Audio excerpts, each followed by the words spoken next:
আসসালামু আলাইকুম, আমি রিদওয়ান ইসলাম। দেখতে তো পুরোপুরি সুন্দরী মেয়ে, চুল, মেকআপ, পোজ সব মিলিয়ে যেন টিকটকের রানী। কিন্তু বাস্তবে সে একজন ছেলে, নাম রিদওয়ান ইসলাম। কসবা উপজেলার সৈয়দাবাদ আদর্শ মহাবিদ্যালয়ে আগে 5 সদস্যের কমিটি ছিল। সম্প্রতি তা বাড়িয়ে 51 সদস্যের পূর্ণাঙ্গ কমিটি ঘোষণা করা হয়। রিদওয়ান ইসলাম সাংস্কৃতিক বিষয়ক সম্পাদক পদ পান। বায়োডাটায় তিনি নিজেকে পুরুষ হিসেবে উল্লেখ করেন, কিন্তু কমিটি প্রকাশের পর জানা যায় তিনি আগে নারী পরিচয়ে রিহিয়া রিহি নামে পরিচিত ছিলেন। সোশ্যাল মিডিয়ায় তার পুরনো ছবি, ভিডিও ও পরিচয় ছড়িয়ে পড়ে। মানুষের প্রশ্ন ছিল একটাই, এত বড় তথ্য গোপন করে কিভাবে কমিটিতে ঢুকল? কমিটি গঠনের দায়িত্বে যারা ছিলেন তারা কি চোখ বন্ধ করে সই করেছেন? সবাই যখন নানা কথা বলছে তখন সামনে আসেন রিদওয়ান ইসলাম নিজেই, তাও আবার এক ভিন্ন পরিচয়ে। রিহিয়া রিহি নামে একটি ফেসবুক আইডি থেকে পোস্ট দিয়ে তিনি নিজের অবস্থান পরিষ্কার করেন। তিনি লিখেন, প্রিয় কসবাবাসী, আমি আপনাদের রিদওয়ান। বর্তমানে আমাকে নিয়ে যে বিষয়টি নিয়ে সবাই সমালোচনা করছেন সেটার স্পষ্ট ব্যাখ্যা দেওয়ার জন্যই এই পোস্ট। এরপর সরাসরি দাবি করেন, আমি ট্রান্সজেন্ডার নই, আমি একজন সম্পূর্ণ ছেলে ও সংস্কৃতি কর্মী।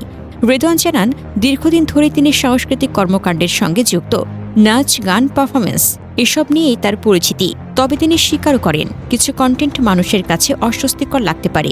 এদিকে ছেলেকে ঘিরে চলা বিতর্কে মুখ খোলেন তার বাবা জাহাঙ্গীর আলমও। তিনি বলেন, ঢাকায় অনেক কন্টেন্ট ক্রিয়েটর আছে যারা টিকটক করে, রিদওয়ানও কিছু ভিডিও বানিয়েছে, কিন্তু ছেলে থেকে মেয়েতে রূপান্তরের যে কথা বলা হচ্ছে সেটা একেবারেই সঠিক নয়। তিনি আরও জানান, পরিবার কখনো এসব কন্টেন্ট তৈরিতে সমর্থন করেনি।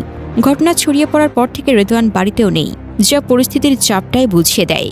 এর আগেই রবিবার এক বিজ্ঞপ্তিতে সৈয়দাবাদ আদর্শ মহাবিদ্যালয় ছাত্রদলের সাংস্কৃতিক বিষয়ক সম্পাদক পদ থেকে রিদওয়ান ইসলামকে বহিষ্কার করা হয়।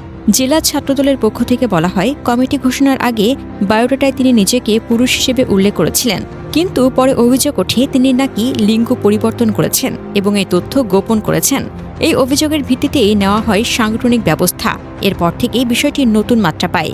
এক পক্ষ বলছে এটা ব্যক্তিগত পরিচয়ের স্বাধীনতা, অন্য পক্ষ বলছে মূল সমস্যা তথ্য গোপন করা।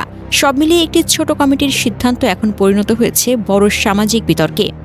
ব্রাহ্মণবাড়িয়া জেলা ছাত্রদলের সদস্য সচিব সমীর চক্রবর্তী ছাত্রদল থেকে রিদওয়ান ইসলামকে বহিষ্কারের বিষয়ে জাগো নিউজকে নিশ্চিত করেন। তিনি জানান, কসবা উপজেলায় সৈয়দাবাদ আদর্শ মহাবিদ্যালয়ে 5 সদস্য বিশিষ্ট কমিটি ছিল। সম্প্রতি 51 সদস্যের পূর্ণাঙ্গ সেই কমিটি ঘোষণা করা হয়। কমিটি দেওয়ার আগে বায়োডাটায় সাংস্কৃতিক বিষয়ক সম্পাদক রিদওয়ান ইসলাম নিজের জেন্ডারের তথ্য গোপন করেন। এতে তিনি উল্লেখ করেছিলেন পুরুষ হিসেবে, কিন্তু কমিটি ঘোষণার পর জানা যায় তিনি অপারেশন করে পুরুষ থেকে নারী হয়েছেন। তথ্য গোপন করার অভিযোগে রিদওয়ান ইসলামকে বহিষ্কার করা হয়েছে।